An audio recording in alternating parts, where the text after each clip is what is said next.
இந்திய கிரிக்கெட் அணியில் ஸ்ரேயாஸ் ஐயருக்கு ஜாக்பாட் அடிக்க உள்ளதாக பிசிசிஐ வட்டாரத்தில் கூறப்படுகிறது. அவர் கடந்த ஆண்டு பிசிசிஐ ஒப்பந்தத்தில் இருந்து விலக்கப்பட்டிருந்தார்.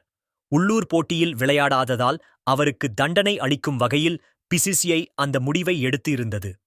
அதன் பின்னர் ஸ்ரேயாஸ் ஐயருக்கு சில காலம் இந்திய ஒருநாள் அணி மற்றும் T20 அணியில் வாய்ப்பு அளிக்கப்படாமல் இருந்து வந்தது. இந்த நிலையில் அவர் மீண்டும் இந்திய ஒருநாள் அணியில் இடம்பெற்று ஆடி வருகிறார். தற்போது சாம்பியன்ஸ் டிராபி தொடரில் ஸ்ரேயாஸ் ஐயர் இந்திய அணியில் 4ஆம் வரிசை பேட்ஸ்மேனாகச் சிறப்பாக விளையாடி வருகிறார்.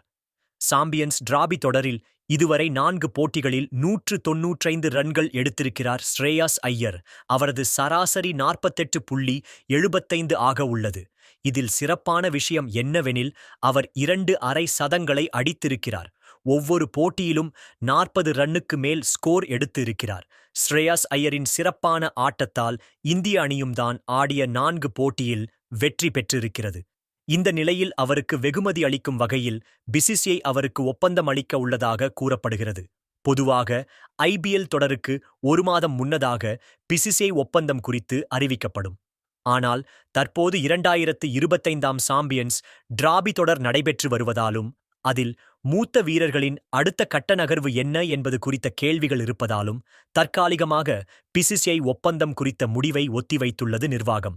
2025ஆம் சாம்பியன்ஸ் டிராபி முடிவில் மூத்த வீரர்களான ரோஹித் சர்மா, விராட் கோலி, ரவீந்திர ஜடேஜா ஆகியோரின் ஒருநாள் போட்டி எதிர்காலம் குறித்து முக்கிய முடிவு எடுக்கப்படும் என கூறப்படுகிறது. அவர்கள் மூவரும் T20 போட்டிகளில் ஓய்வு பெற்றுவிட்ட நிலையில் A+ ஒப்பந்தத்தில் நீடிக்க முடியாத நிலை உள்ளது.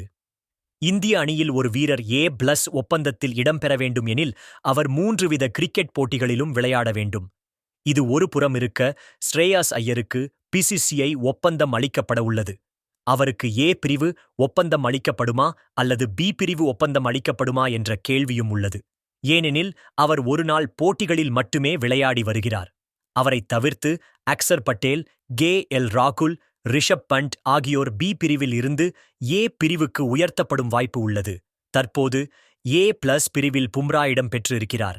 அவர் அதே ஒப்பந்தத்தில் நீடிப்பார் என கூறப்படுகிறது. இவர்களைத் தவிர்த்து வருண் சக்கரவர்த்திக்கு பிசிசிஐ ஒப்பந்தம் அளிக்கப்பட வாய்ப்பு உள்ளது.